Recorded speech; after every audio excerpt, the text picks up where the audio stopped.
What is up, guys, and welcome back to the series, The Art of Strategic Goal Setting. In today's episode, episode 6, we're going to be going over how you can actually track the data that we've learned in the previous episodes, so in the future we can look back at this data and we can also analyze it in order to evolve and improve our efficiency. So as always, if you guys find something useful in this video, or you enjoy it, or you just want to help support this channel, please consider smashing that like button below. And a great way to make sure you don't miss the rest of the series is I highly recommend you subscribe as well. If you guys haven't seen the previous videos in this series, I'll put the link somewhere up here on YouTube. That way you can go back and you won't miss out on anything. So without further ado, let's get into today's video.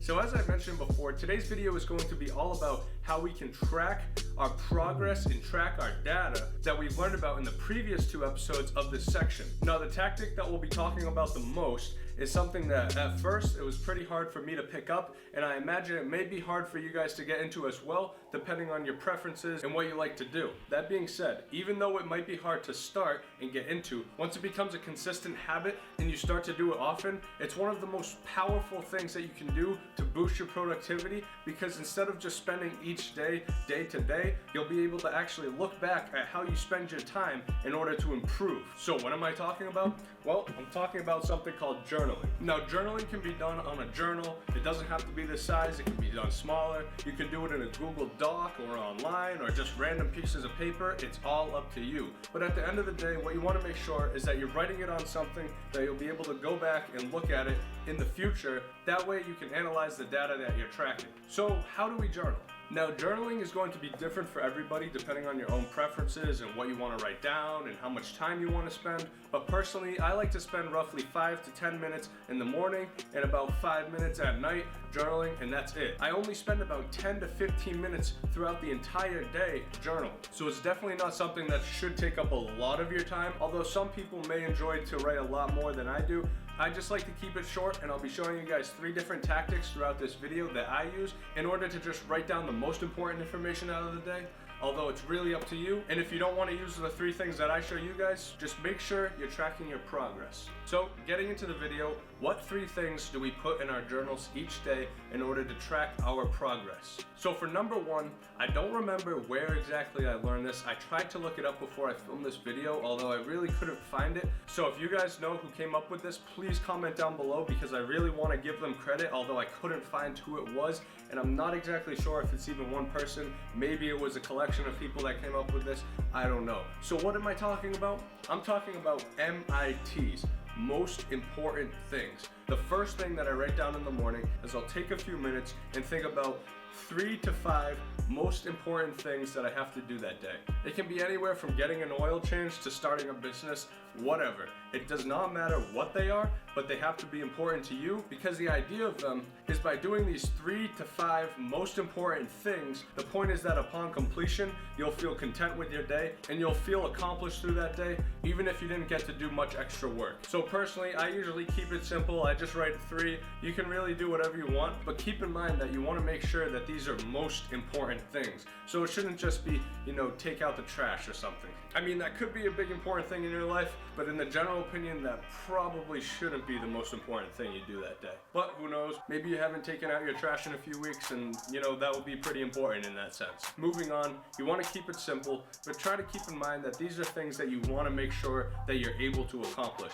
Obviously, it'll depend on your own self-will and self-discipline to accomplish these, but they shouldn't be like outrageous tasks that would take up like an insane, absurd amount of time and effort that you normally wouldn't take, because the idea is to have a few things that as long as you do these in the day, you'll feel decently accomplished. Now, that doesn't mean after you do these, you just sit back and relax and take the day off. What you want to do is do these 3 things, and then you'll have time to work. That way, instead of filling your time with a lot of busy work throughout the day, and then at the end of the day, if someone asks you, hey, what'd you do today? You'll be like, no, you'll have these 3 MITs that you can tell them. You'll be like, hey, I did this, this, and this. These were the most important things, and I feel accomplished today. So moving forward, after that, I like to write down my morning intentions. Now, my morning intentions can be anywhere from a sentence to a paragraph to 2 paragraphs. It does not matter. Personally, I write about 3 sentences because in the morning I'm not in a super writing mood. When you're writing your morning intentions, your idea should be you're writing down how you feel at the moment, what you want to accomplish that day, and whatever is important to you at that very moment when you first wake up. So when I first wake up, one of the first things I do in the morning is I do my morning journaling. And in that journaling, I do the 3 MITs and I do my morning reflection. The main idea is that you're just writing, pretty self-explanatory, your intentions for that day. You can write how you feel, you can write what you want to do that day, you can write if you have some big plans that day. It doesn't matter, it's up to you, but you want to make sure that you're documenting your mindset at that point in time when you first wake up or somewhere around in the beginning of the morning before your day has started. Now the last tactic that I use is that after I do that whole morning journaling, at the end of my day, pretty much one of the last things I do before I go to bed is I'll do my nightly reflection. Now my nightly reflection, again, it's like the morning intentions, and you really only need to write about 2 to 3 sentences. It can be as long as you want, it can be as short as you want, but the point of the nightly reflection, as opposed to the morning intentions, is you want to look back at your morning intentions and you want to say, okay, how did that turn out?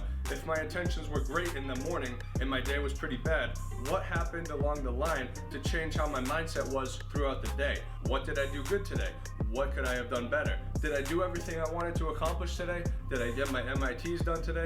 And if the answer is no, you want to think about, well, what can I do tomorrow in order to change that so that I can get everything done that I set out in the morning to do? Now this is important because in the morning, usually we like to set our goals high, we'll set our expectations high. Now obviously, again, this is really opinion based, and maybe you set your sights a little bit lower, and that's fine, that's something you can work on.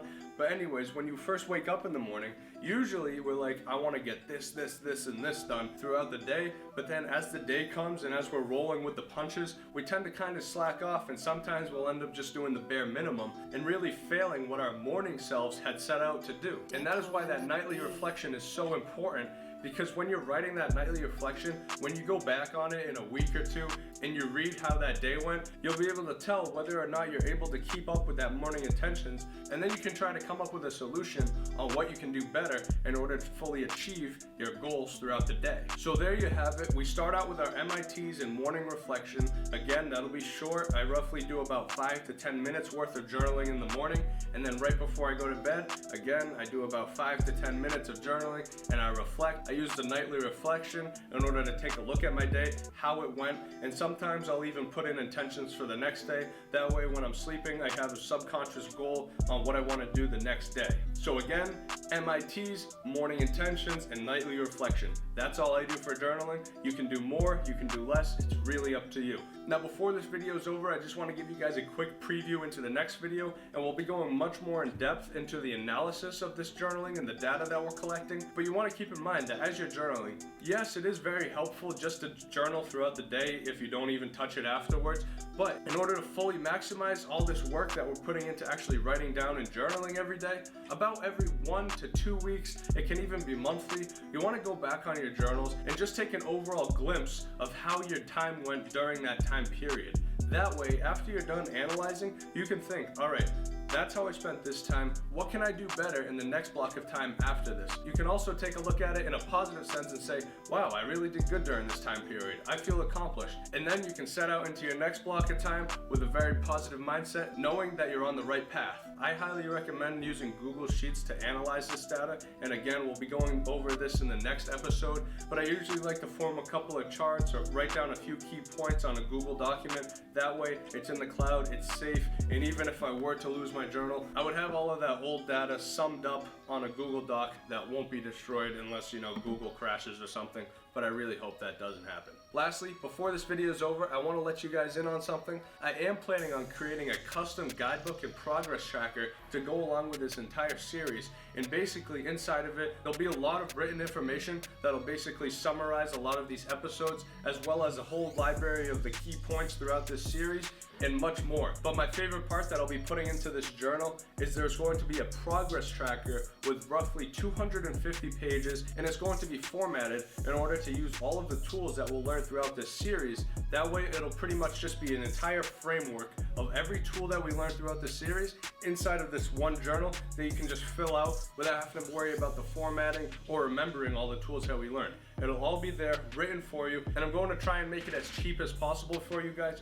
Right now, I'm really hoping that I'll be able to get it around $15. Now, journals like this at Target, they cost $20 just for the blank book. But again, I really want to be able to just get this out to you guys. I really don't care too much about the profits. I want to make it as affordable as possible. That way you guys can have a great tool to go along with this series. So I hope to have that out to you guys in the future, and make sure to stay tuned for recent uploads. That way I'll have more news on it in the future. But as of now, it's not in production quite yet. Although when it is, I'll probably have some kind of pop-up up here that you guys can click on and you guys can go and check it out. So as always, if you found something useful in today's video, you enjoyed it, or you just want to help support this channel, please consider smashing that like button.